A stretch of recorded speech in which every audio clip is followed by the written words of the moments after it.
नमस्कार। आप देख रहे हैं 4 पीएम बिहार और मैं हूं अभिषेक मिश्रा। देखिए, कल रात को हम बात कर रहे थे कि कैसे 6 सांसदों वाली पार्टियों ने भारतीय जनता पार्टी, जिसके पास बिहार में 17 सांसद हैं, कहां 6 सांसद कहां 17 सांसद, लेकिन 6 सांसदों वाली पार्टियों ने बिहार में भाजपा की सारी बुद्धि फेल कर दी है।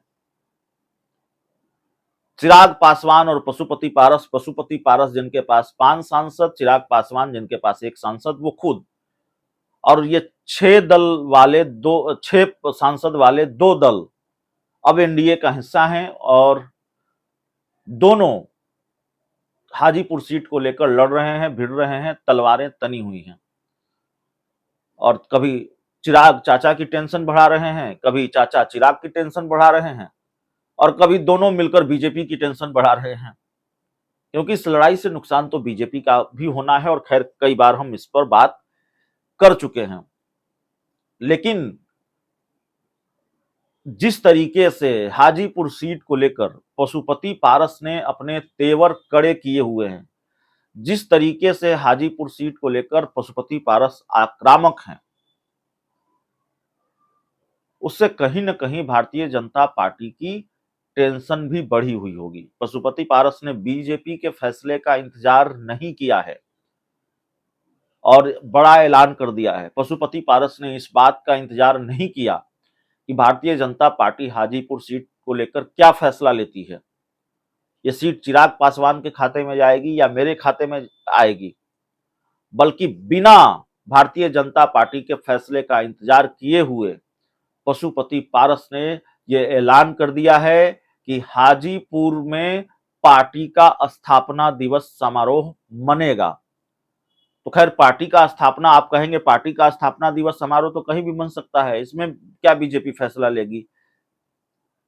तो दरअसल पार्टी का स्थापना दिवस समारोह अगर हाजीपुर में मन रहा है तो इसका मतलब यह है कि पशुपति पारस आधिकारिक तौर पर हाजीपुर सीट से चुनावी अभियान का आगाज करने जा रहे हैं, और जो उनकी दावेदारी है हाजीपुर सीट को लेकर, उसको और मजबूत करने जा रहे हैं इस चुनावी अभियान के जरिए।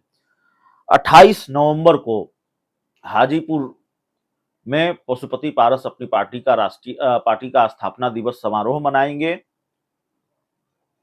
और वहीं से फिर अक्षयवट मैदान में शायद पशुपति पारस ने आयोजन किया है अपनी पार्टी के स्थापना दिवस समारोह का, और इसका फैसला उन्होंने कल लिया है। पार्टी के उन्होंने प्रदेश के पदाधिकारियों की बैठक बुलाई थी, सभी प्रकोष्ठों के अध्यक्षों की बैठक बुलाई थी। पार्टी के नेताओं के साथ विचार विमर्श के बाद उन्होंने ये फैसला लिया है, और ये बड़ा फैसला है। हाजीपुर सीट से वो अपने चुनावी अभियान का आगाज करने जा रहे हैं। तो दरअसल भारतीय जनता पार्टी की चिंताएं सिर्फ यही नहीं है, या चिराग पासवान की टेंशन सिर्फ यही नहीं है कि हाजीपुर सीट को लेकर हाजीपुर से पशुपति पारस अपने चुनावी अभियान का आगाज करने जा रहे हैं, और उन्होंने इसके लिए बीजेपी के फैसले का भी इंतजार नहीं किया। बीजेपी क्या फैसला लेती है सीटों को लेकर, बल्कि पशुपति पारस ने यह भी कहा है कि हमारी पार्टी का जो सांसद जहां से जीता है वो वहीं से चुनाव लड़ेगा। यानी बहुत क्लियर है कि एक तो सीटों की संख्या 5 होनी चाहिए, हमें 5 सीटें चाहिए। जो पशुपति पारस का बयान है उसी का लबोलुआब यही है कि 5 सीटें उनको चाहिए, और वही सीटें चाहिए जो उनके खाते में अभी है। जैसे हाजीपुर सीट से पशुपति पारस अभी सांसद हैं, तो हाजीपुर उनको चाहिए। जैसे नवादा सीट से उनकी पार्टी के चंदन सिंह सांसद हैं, तो उनको नवादा की सीट भी चाहिए। जैसे समस्तीपुर से उनके भतीजे प्रिंस राज सांसद हैं, तो उनको समस्तीपुर की भी सीट चाहिए। जैसे खगड़िया से महबूब अली कैसर उनकी पार्टी के सांसद हैं, तो उनको खगड़िया की सीट भी चाहिए। और जैसे वैशाली से वीणा देवी उनकी पार्टी की सांसद हैं, तो उनको वैशाली सीट भी चाहिए। हालांकि वैशाली को लेकर थोड़ा सस्पेंस इसलिए भी है कि वैशाली सीट पर अगर वैशाली सीट पशुपति पारस के खाते में आ भी गई तो पशुपति पारस वीणा देवी को ही अपना उम्मीदवार बनाएंगे, इसको लेकर भी सस्पेंस है। यह जरूरी नहीं है कि पशुपति पारस वीणा देवी को ही अपना उम्मीदवार बनाएं। और वीणा देवी जेडीयू के टिकट पर भी चुनाव लड़ सकती हैं, इस तरह की भी चर्चा है।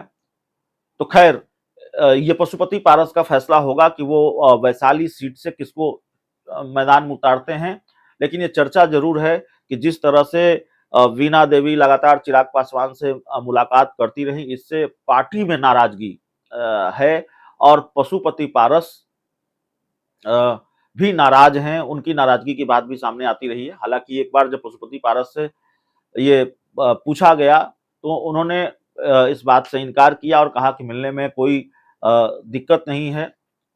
तो कई तरह की बात चल रही है। तो खैर देखना बड़ा दिलचस्प होगा कि पशुपति पारस वैशाली से किसको उम्मीदवार बनाते हैं, लेकिन मामला वैशाली का नहीं है, मामला हाजीपुर का है और हाजीपुर सीट पर पशुपति पारस अपने चुनावी अभियान का आगाज करने जा रहे हैं। तो ये इस एक सीट ने भारतीय जनता पार्टी, चिराग पासवान की टेंशन नहीं कहेंगे, दावा तो चिराग पासवान भी कर रहे हैं, पशुपति पारस कर रहे हैं, दोनों लड़ भिड़ रहे हैं, दोनों के बीच तलवारें तनी हुई है। टेंशन तो सबसे ज्यादा भारतीय जनता पार्टी की बढ़ी हुई है। चाचा को मनाए कि भतीजे को मनाए, दोनों को मनाए तो कैसे मनाए।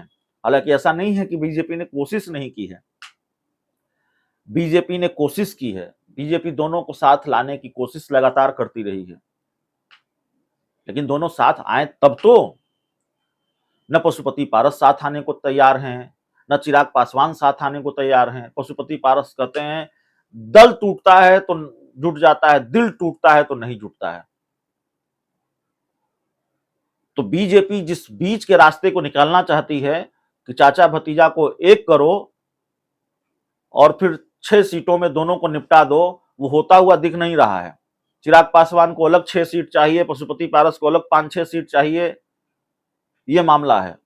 अब भारतीय जनता पार्टी के लिए मुश्किल हो रहा है कि एक म्यान में 2 तलवार को रखे, तो रखे कैसे। चिराग पासवान को साथ तो ले आए, लेकिन इधर पशुपति पारस भी हैं और बिल्कुल घमासान की स्थिति है एनडीए में, तनातनी है, तलवारें तनी हुई हैं चाचा भतीजे के बीच। और ये चाचा भतीजे सिर्फ चाचा भतीजे नहीं हैं, ये एनडीए के 2 घटक दल हैं।